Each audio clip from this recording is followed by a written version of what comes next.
इसीलिए लोकतंत्र में कोई टक्कर ना टक्कर की बात नहीं है। ये तो वही लोग बात करते हैं टक्कर मेरी उससे या मेरी टक्कर में कोई नहीं है, जिनमें मैं कहूँगा कि पॉलिटिकल सोच थोड़ी कम होगी। नगर निगम में आपकी ज़्यादा एंट्री नहीं है, ज़्यादा आप उसमें करते नहीं हैं, इंटरफेयर करें, लेकिन दूसरे नेता जो हैं मतलब कोई इधर खींच कोई इधर खींच। ऐसे ऐसे अकल्पनीय काम जो कभी किसी नेता की खोपड़ी में भी नहीं आए, वो काम हम लोगों ने निपटा दिए। कभी मलाल नहीं होता कि पार्टी मंत्री पद हाथ में आते आते रह गया, कहीं और बड़े महत्वपूर्ण पद हाथ में आते रह गए, कोई मलाल होता है इस चीज़ में? हम कोई वैसे नेता नहीं है कि हम लोग चुनाव आ गए और बरसाती मेंढक की तरह निकल के आ गए। मैं आज भी अपने विधानसभा को 8 से ज़्यादा बार कवर कर चुका हूँ, 8 बार से भी ज़्यादा बार। जीतने के बाद कोई एमएलए बन गया, मंत्री बन गया, उन वोटरों से उनको बदबू आने लग जाती है कि मतलब जिन्होंने उनको जिताया हो अब मिलते नहीं है। ये सारे के सारे जो बदमाश आ रहे हैं ना सेवा के नाम पे ठगी मारने के लिए, ये ठगी का पैसा है इनके पास। इसलिए जो भी कोई तुम्हारी सेवा करे तो आओ और इनकी सेवा ले लो। बीजेपी और जेजेपी जो है इकट्ठे जा रहे हैं या अलग अलग जो है चुनाव लड़ेंगे, कोई पार्टी में इस तरह की सुगबुगाहट होती है? पहले ये फतूर आ जाए कि भाई मैं तो बन गया, और बनने के बाद अब लोग तो वोट देते ही हैं, दे ही देंगे ये वो। ऐसे लोग बहुत लंबे नहीं चला करते कभी भी। लोग तो वोट देते ही हैं, दे ही देंगे ये वो। ऐसे लोग बहुत लंबे नहीं चला करते कभी भी। वैसे पानीपत देख रहे हैं आप और मैं हूं आपके साथ कुलवंत सिंह। ग्रामीण से विधायक महिपाल ढांडा हमारे साथ है और मैं पहले भी जिक्र करता हूं कि अनिल विज के बाद कोई दरबार लगाता है तो पूरे 90 हल्के में सिर्फ जो है अनिल विज के बाद महिपाल ढांडा जाते हैं और लगातार वीरवार जो है इनका दरबार लगता है। पहले इनके ऑफिस में लगता था, अब जो है रेस्ट हाउस में लगता है। ढांडा साहब, शुरुआत यहीं से करता हूँ कि दरबार लगा रहे हैं आप लगातार, लोगों की अपेक्षाएं हैं, उन अपेक्षाओं पे खरा भी उतरते हैं क्योंकि आपसे लोगों की उम्मीदें हैं इसलिए पहुंचते हैं। क्या लोगों की बेसिक क्या दिक्कतें आती हैं जो आपके दरबार में पहुंचते हैं? देखिए, पहले तो मैं ये बताऊं कि मैं जब 2014 में पहली बार विधायक बना था तो बनने के बाद जो नेक्स्ट वीरवार आया था, मैंने उसी दिन से अपना खुला दरबार शुरू किया है। आज 9 साल हो गए मुझे खुला दरबार लगाते हुए। इसलिए किसी के बाद और किसी के पहले का प्रश्न नहीं है। मैं जब बना तो मैंने बनते ही अपने खुले दरबार लगाने शुरू किए। देखिए, खुले दरबार में आदमी को ये पता होता है कि आज हमारा जनप्रतिनिधि यहाँ पे बैठेगा, बैठ के हमारी जो समस्या होगी समस्याओं को सुनेगा। अदरवाइज़ तो मिलते तो हम लोग हर रोज़ ही हैं, मगर एक सामूहिक रूप से सबसे मिलना, जिसमें कोई आदमी ये ना कहे कि जी मिले नहीं, मैं टाइम पे नहीं पहुंच पाया। कई बार हम लोगों को सुबह सुबह अर्ली मॉर्निंग निकलना होता है, कुछ लोगों से मिलना होता है, कुछ लोगों को नहीं मिलना होता, मगर एक दिन हम पूरा दिन जनता की सेवा में पूरी तरह से समर्पित रहेंगे। इसी भाव से मैंने एमएलए बनते 2014 में ये अभियान अपना शुरू किया था, जो आज तक जारी है। इसमें सब तरह की समस्याएं आती हैं, जिसमें कुछ पर्सनल समस्याएं भी लोगों की होती हैं, कुछ सामूहिक समस्या भी लोगों की होती हैं, कुछ दूसरे तरह के पंचायती तौर पे जितने भी प्रकार के फैसले होते हैं उन फैसलों को लेके भी लोग आते हैं। और मैं कहता हूं कि भाई बड़ी संख्या में उनका निराकरण भी होता है। निराकरण होता है तभी तो हज़ारों की संख्या में लोग, आपने खुद ही देखा है। मैं अगर छोटा मुँह बड़ी बात हो जाएंगी कि इतने बड़े जन समर्थन के साथ लोग अपनी समस्याओं को लेकर हमारे साथ आते हैं, उनका निराकरण होता है तभी वो लोग पहुंच पाते हैं। अच्छा, इसीलिए सभी कहते हैं कि महिपाल का जो ग्रामीण में किला जो है कोई ढहा नहीं सकता। ढहा इसलिए नहीं सकता क्योंकि पूरी जब से आप राजनीति में अब जो जैसे वीरवार का जिक्र कर रहे हैं तब से आप लगातार दरबार लगा रहे हैं और जनता को चाहिए ही कि हमारा नेता जो हमारे बीच में हमारी बात सुने। लगता है कि मतलब अगर टक्कर देने वाला महिपाल को है, या किससे आप मानते हो कि इस बार किससे जो है अपना आमना सामना होगा? देखिए कुलवंत जी, मैं इस तरह के चक्करों में कभी नहीं पड़ता। अपना काम है नेकी कर दरिया में डाल। मैं ना तो किसी के इस चक्कर में पड़ता कि मेरी किसी से टक्कर हो या मुझे किसी की टक्कर में आना है।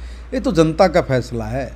लोकतंत्र में हर व्यक्ति को अपना वोट देने का अधिकार है। वो उसी व्यक्ति को लोग अपना वोट देंगे जो उसके जनहित के काम करता होगा, जो उनकी सेवा में लगा रहता होगा, जिनको लगता है कि भाई ये हमारे लिए उपयुक्त है, तो उसी को चुनेंगे, उसी को बनाएंगे।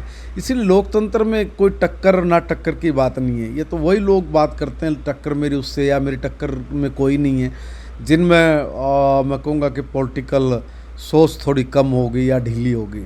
हम लोगों का ये मतलब नहीं है। हम लोगों तो सही मायने में, मेरे परिवार ने मुझे राजनीति में एक सेवा करने के लिए छोड़ा हुआ है। बस मुझे ये डर है कि मेरे घर वाले नहीं है, किसी दिन मेरे भाई मुझे ये नहीं कह दें कि यार तूने सेवा में कहीं कोई चूक छोड़ दी। मुझे डर भी उन्हीं से लगता है, वही मेरी पिटाई कर सकते हैं, बाकी कोई नहीं।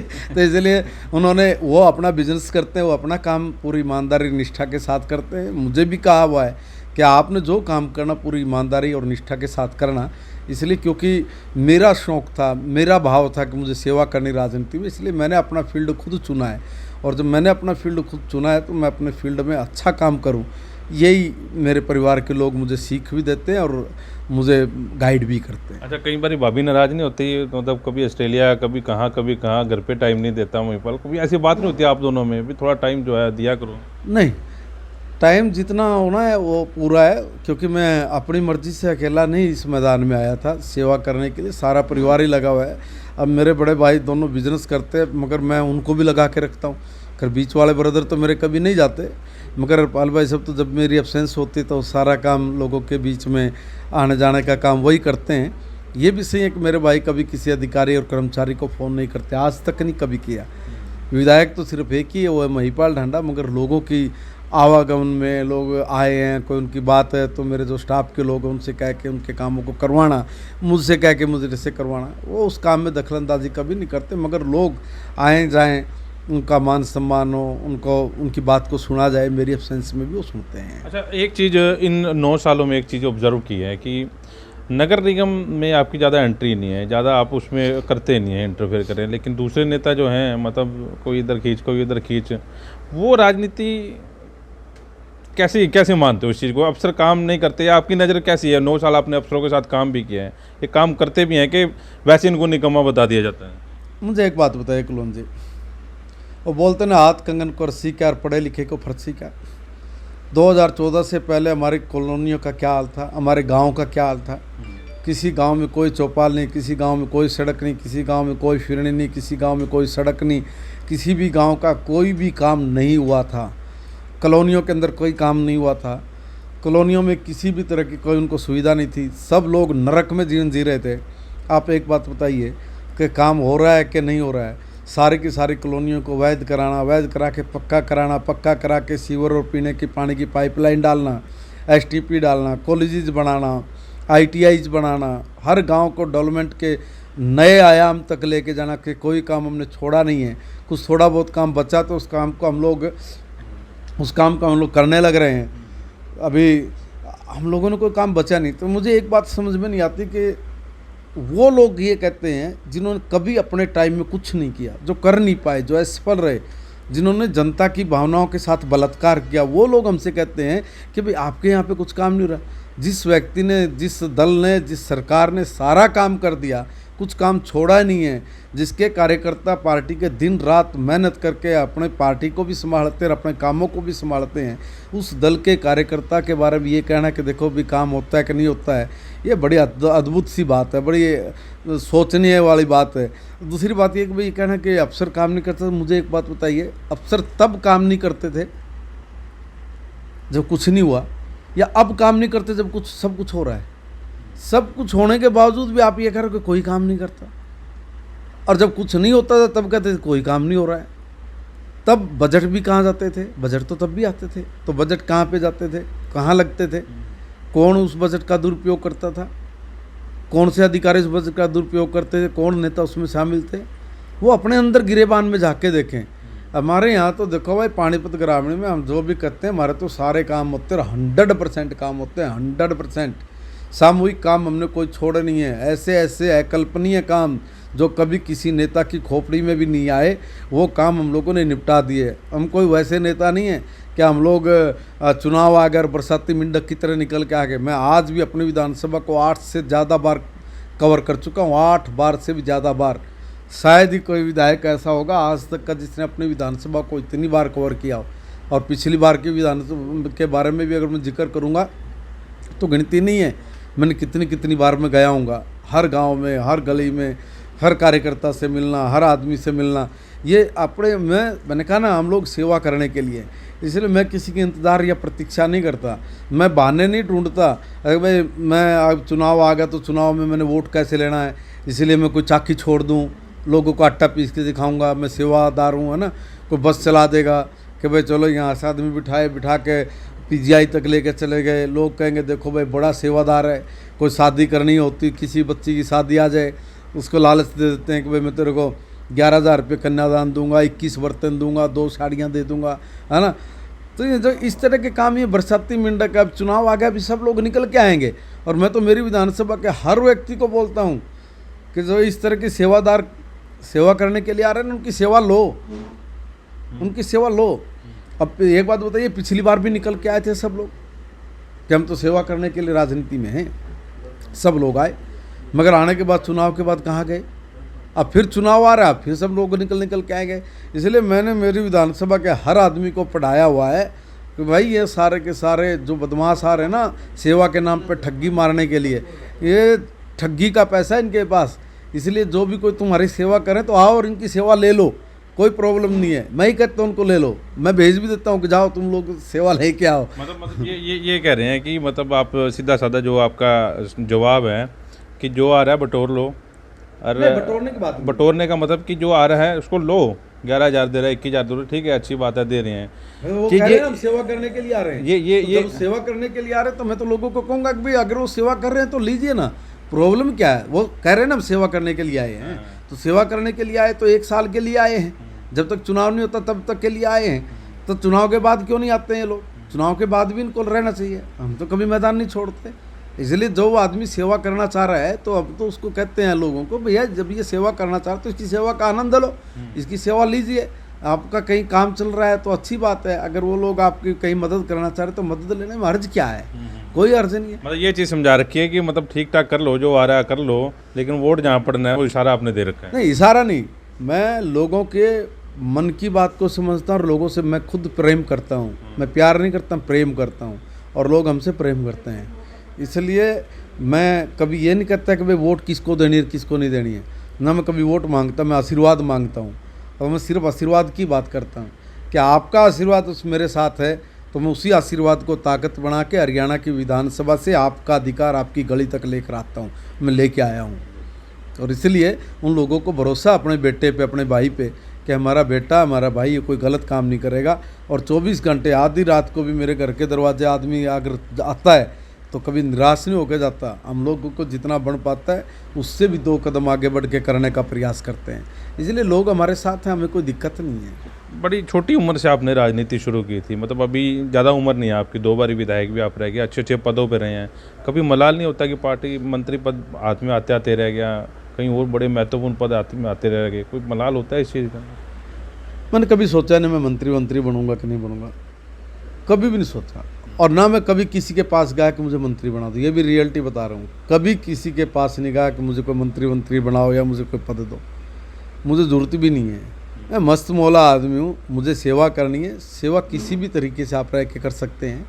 हम अपने लोगों की सेवा करनी है, अपने लोगों की सेवा। मेरी माननीय मुख्यमंत्री हैं चाहे कोई मंत्री हैं, मैं किसी के भी पास जाऊँ मुझे कभी किसी के यहाँ से ना नहीं होती, किसी के यहाँ से ना नहीं होती। और अद्भुत बात यह है कि मैं मुख्यमंत्री जी को एक बार काम बोलता हूँ तो मुझे दोबारा बोलना भी नहीं पड़ता। लोगों को हो सकता है कई बार याद दिलाना पड़ता हो, क्योंकि मुझे कभी बोलना नहीं पड़ता दोबारा भी, ना किसी मंत्री को बोलना पड़ता ना मुख्यमंत्री जी को बोलना पड़ता। इसलिए एक बार काम बोलते मेरा बोलते ही सब काम हो जाते, तो इसलिए मुझे कोई चिंता भी नहीं है। और मुझे मंत्री के लिए कभी दिमाग में हम लोग इस तरह की बात भी नहीं लेके आते, ना हमारे मन में कोई इस तरह के मलाल होते मैं मंत्री क्यों नहीं बना, मैं मंत्री बन गया होता तो मैं पता नहीं क्या कर देता। अरे भाई हमने अपने लोगों की सेवा करनी है, कहीं भी है हम लोग अपनी जगह पर सेवा कर रहे हैं। हमें इस तरह के चक्रों में मैं अपना कभी दिमाग लगाता नहीं। और कभी आपने देखा भी नहीं होगा कि मैंने कभी कोई इस तरह की कोई छोटी बातें या छोटी चर्चा मैं कभी भी नहीं करता हूँ। अच्छा, एक चीज़ और मैंने देखी है, ख़ासतौर पर जब जीतने के बाद कोई MLA बन गया, मंत्री बन गया, उन वोटरों से उनको बदबू आने लग जाती है कि मतलब जिन्होंने उनको जिताया हो अब मिलते नहीं है। एक प्लस पॉइंट मैंने आपका जरूर देखा है, आपकी बाजू पकड़ी किसी ने साइड में ले गया, आपके हाथ गले में हाथ डाले, यार महिपाल मेरा काम करवा, वो प्लस पॉइंट है। सिनेरियो चेंज हो रहा है, मतलब पब्लिक भी चाह रही है कि हमारे बीच का नेता हो, हमारी बात से सुनने वाला हो, और आधी रात को फ़ोन करे, फ़ोन उठाने वाला हो। आधी आन तो जो नेता बन जाते फ़ोन भी नहीं उठाते, अपने पीओ को देते भी फ़ोन उठा के भी बिजी हैं। देखिए 2-3 तरह की बात है। एक तो बात यह है कि देखो, जिसको अगर अपने जिन लोगों ने आपको आशीर्वाद दिया है, अगर आशीर्वाद देने वाले लोगों से अगर आपको बदबू आती तो मैं ये कहूँगा कि आपको राजनीति छोड़ देनी चाहिए। मैं जनरली एक बात बोल रहा हूँ, किसी भी नेता के बारे में, मैं भी हूँ तो मैं भी, अगर जिस दिन मुझे ये आलस हो जाएगा कि मैं अब नहीं सेवा करूँगा तो मैं सीधा बोलूँगा मैं अब सेवा नहीं करूँगा, मैं छोड़ दूँगा। तो इसलिए जिसको, जो आदमी ने अपना फ्यूचर लगाया इसी चीज़ में है, अपना भविष्य लगाया इसलिए है कि मैंने तो करनी ही जनता की सेवा है, तो ये बदबू जैसे शब्द एक तो उनकी डिक्शनरी में नहीं होने चाहिए।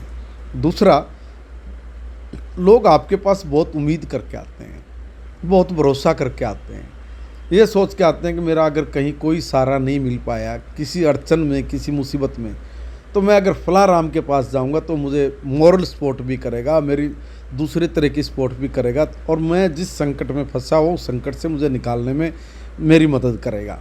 देखिए, हमारी नैतिक जिम्मेवारी है कि हम लोग ऐसे व्यक्ति की मदद ज़रूर करें जो व्यक्ति आपके पास एक बहुत बड़ी आस लेके आया है।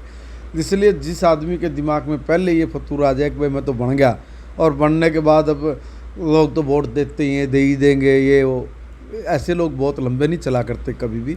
और हम लोगों ने तो कभी इस तरह के दिमाग में आते नहीं, हम तो ऐसे ही लगे रहते हैं, चाहे कोई कहीं हाथ पकड़ ले, कोई कहीं पैर पकड़ ले। देखो, सब लोग अगर वो इज्जत देते हैं तो हम लोगों का फ़र्ज़ नहीं कि हम लोग भी उनको इज्जत दें।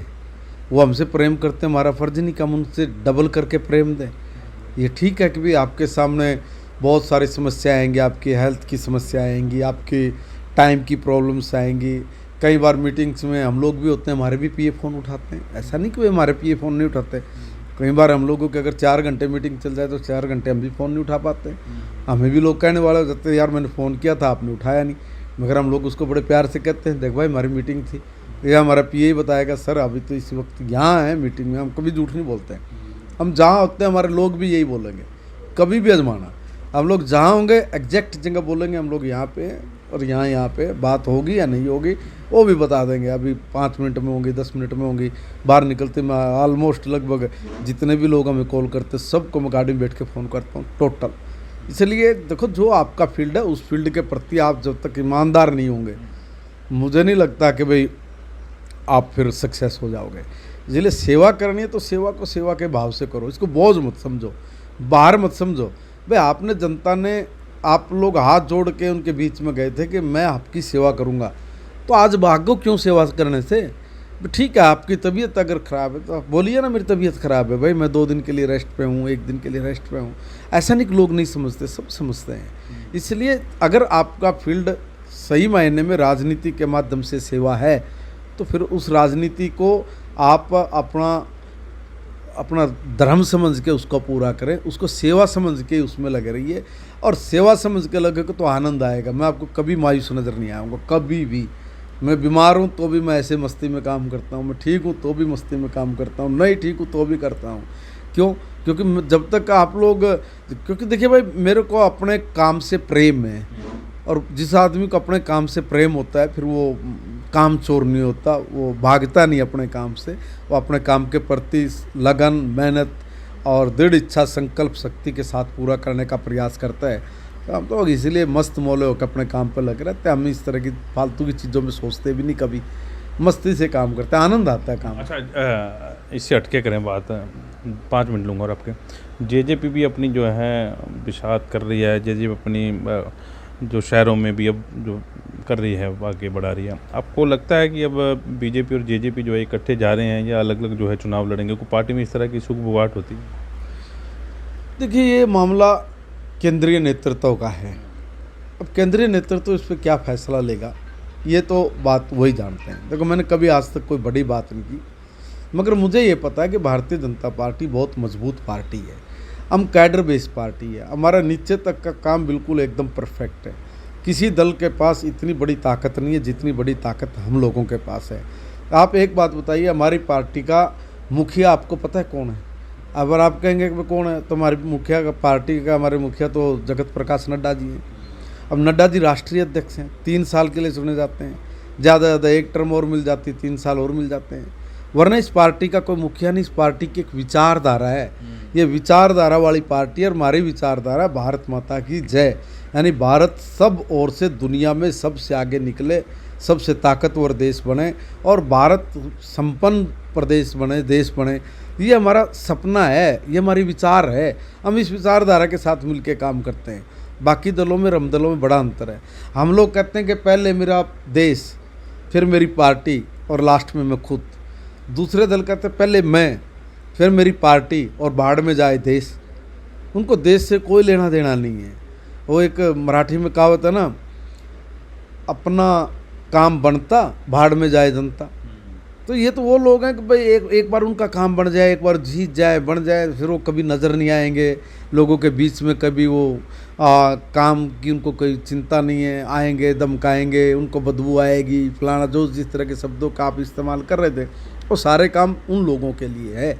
और भारतीय जनता पार्टी का मन का मुखिया नहीं है, इसलिए भारतीय जनता पार्टी वो कार्यकर्ताओं की पार्टी है। और कार्यकर्ता अपनी पार्टी के लिए मरता है, अपनी पार्टी के लिए काम करता हो, किसी नेता के लिए काम नहीं करता। इसीलिए अब जो दूसरे दल हैं उन दलों में हर एक में मुखिया है। अब गांधी परिवार कांग्रेस के मुखिया हैं, यहाँ हुड्डा जी कांग्रेस के मुखिया हैं, चौटाला जी अपनी पार्टी के मुखिया हैं, लालू अपनी पार्टी के मुखिया हैं, नीतीश जी अपनी पार्टी के मुखिया हैं, केजरीवाल जी अपनी पार्टी के मुखिया हैं। क्या उन पार्टियों में, उन दलों में कोई नेता, कोई कार्यकर्ता उनको सामने खड़ा होकर कह सकता मैं प्रधानमंत्री बन सकता हूँ, मैं देश का मुख्य या प्रदेश का मुख्यमंत्री बन सकता हूँ? कोई कह सकता है क्या? कोई कह नहीं सकता। अगले दिन लात मारेंगे, बाहर निकाल देंगे। ये जो अक्षेत्रीय दल है, इन अक्षेत्रियों में दल में काम करने वाले लोग अपनी ज़िंदगी पूरी की पूरी उनके साथ लगा देते हैं, निष्ठा के साथ, ईमानदारी के साथ। मगर वो जो नेता, वो कब किस नेता को किस वक्त लात मार के बाहर कर दे, कब वो उनके मन से उतर जाए, उसका तो सारी ज़िंदगी, उसका सारा करियर चौपट कर देते हैं।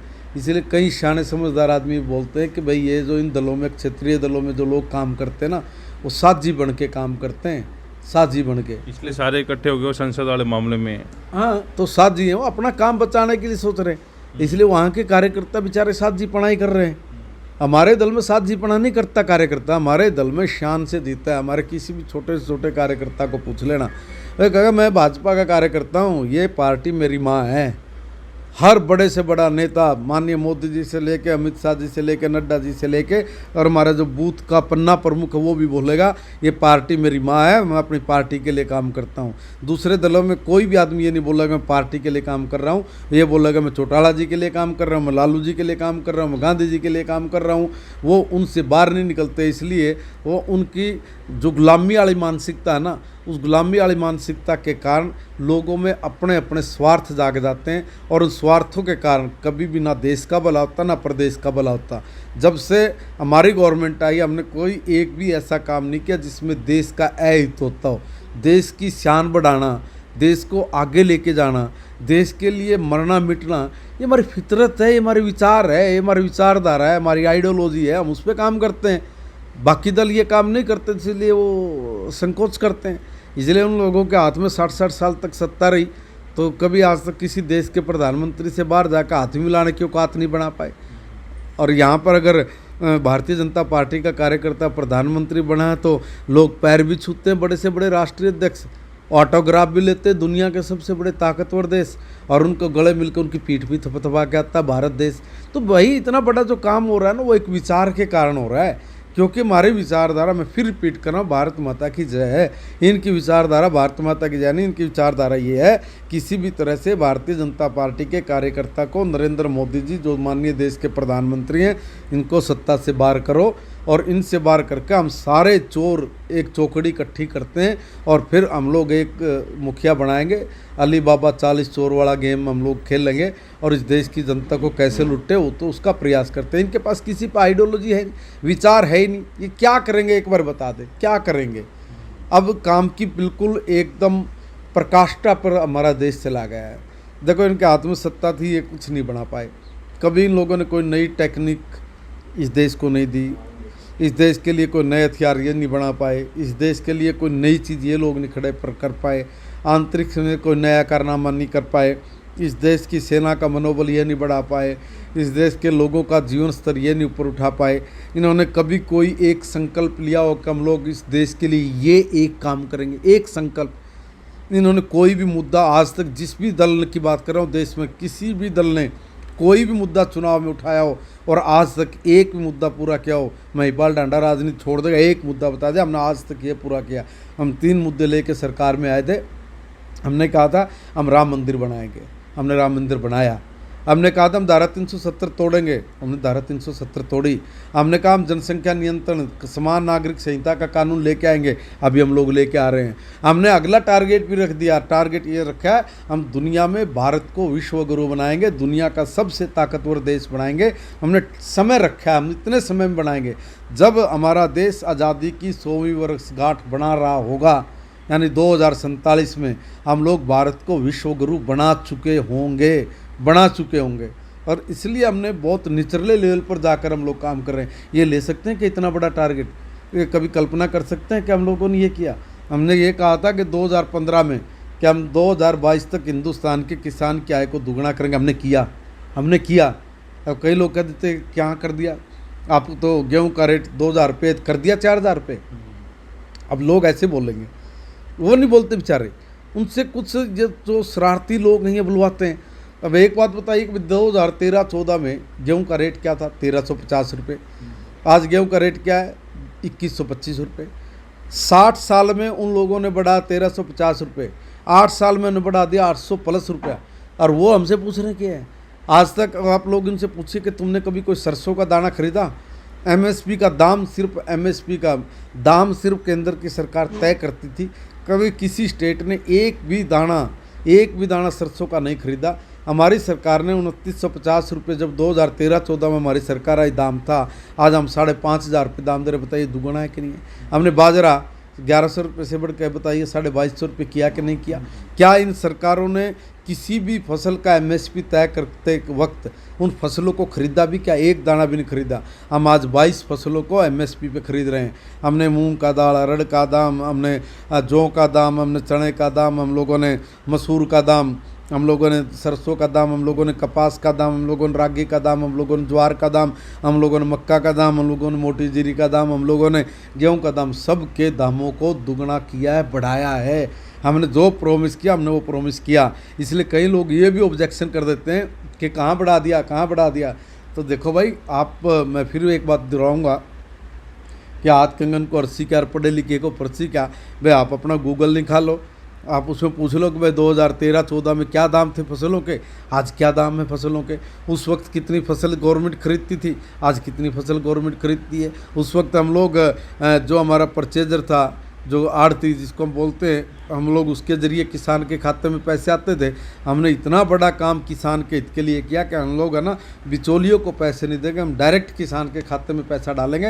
हिंदुस्तान की पहली हमारी सरकार है जिसने निर्णय लिया कि नहीं हम किसानों के खाते में सीधा पैसा डालेंगे।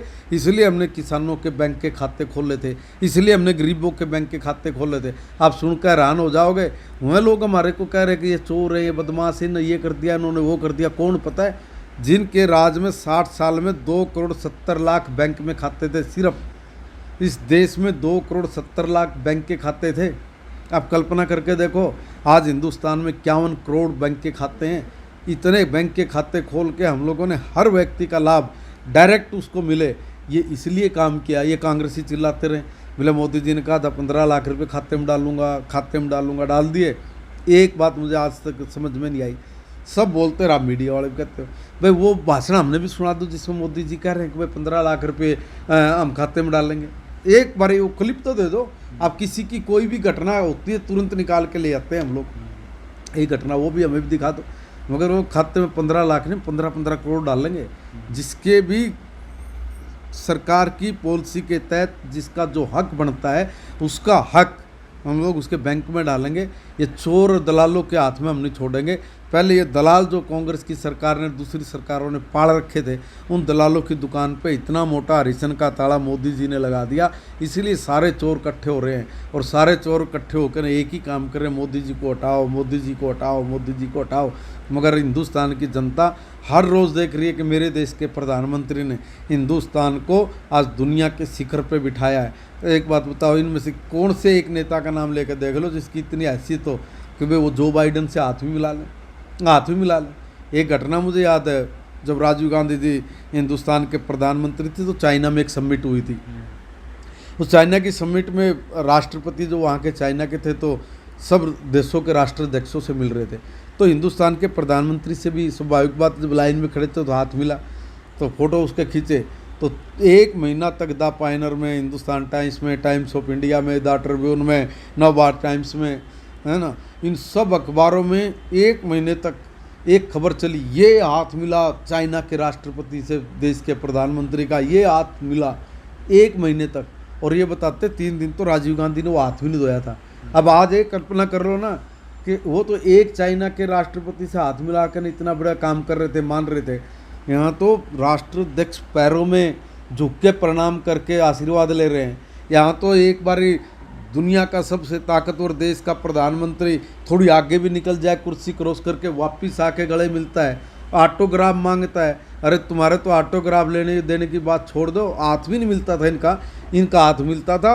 वहाँ की कोई शहर की कोई मेयर उनको रिसीव करने आ जाए, मेयर से हाथ मिला, तो इस शहर की मेयर देश के प्रधानमंत्री को रिसीव करने के लिए आई, शर्म नहीं आती थी इन लोगों को। आज हिंदुस्तान के एयर इंडिया का जहाज कब रेड कारपेट के सामने जाके खड़ा हो, उस देश का राष्ट्रपति और प्रधानमंत्री इस 140 करोड़ लोगों के आशीर्वाद दिए हुए प्रधानमंत्री के इंतजार में खड़ा होता है, सारी दुनिया देखती है। अरे भाई हमने तो हर क्षेत्र में प्रगति की है, किस क्षेत्र में प्रगति नहीं की, एक बार बोल के तो दिखाएं, बता के तो दिखाएं। हमने चाहे देश के स्तर पर हो, चाहे इंटरनेशनल स्तर पर हो, चाहे प्रदेश के स्तर पर हो, चाहे वार्ड के और चाहे गांव के स्तर पर हो, हमने कोई काम करने में कसर नहीं छोड़ी। हाँ, एक बात ज़रूर है कि कुछ टेक्निकल कमियों के कारण हम लोगों को बहुत सारी प्रॉब्लम फेस करनी पड़ती है। देखिए, लोग तो होते चोर हैं जो भाग जाएंगे, जो जवाब नहीं देंगे या डर जाएंगे। मैं उस फितरत का नहीं हूँ। देखो भाई, देश में पहली बार हमारे माननीय मुख्यमंत्री जी ने एक निर्णय लिया कि हम लोग सारी चीज़ों को कनेक्ट करेंगे ताकि हमारे आने वाली पीढ़ियों को किसी तरह की दिक्कत ना आए। जितने ज़मीन के विवाद हैं, ज़मीन के विवादों को कैसे सुलटाएं। हम लोग गरीब से गरीब आदमी को जो उसकी सुविधा का लाभ मिलता, सुविधा का लाभ को हम लोग कैसे लें, तो उसके लिए हमने सारी चीज़ें ऑनलाइन करने का प्रयास किया। ऑनलाइन जब हम लोग करते हैं तो एक तो हम लोगों को छोटा काम करना होता है तो तब भी बड़ी प्रॉब्लम हो जाती है। अब 1.5 करोड़ लोगों को इस प्रदेश के उनको ऑनलाइन करना है, उनको चढ़ाना है, उनकी ज़मीन जायदाद से लेकर उनके हर काम को लेके अगर चढ़ाना है, ऑनलाइन करना है, तो उसमें कई जगह कई बार चूक भी हो जाती है। उन चूकों को ठीक करने के लिए हमारी सरकार निरंतर प्रयास कर रही है।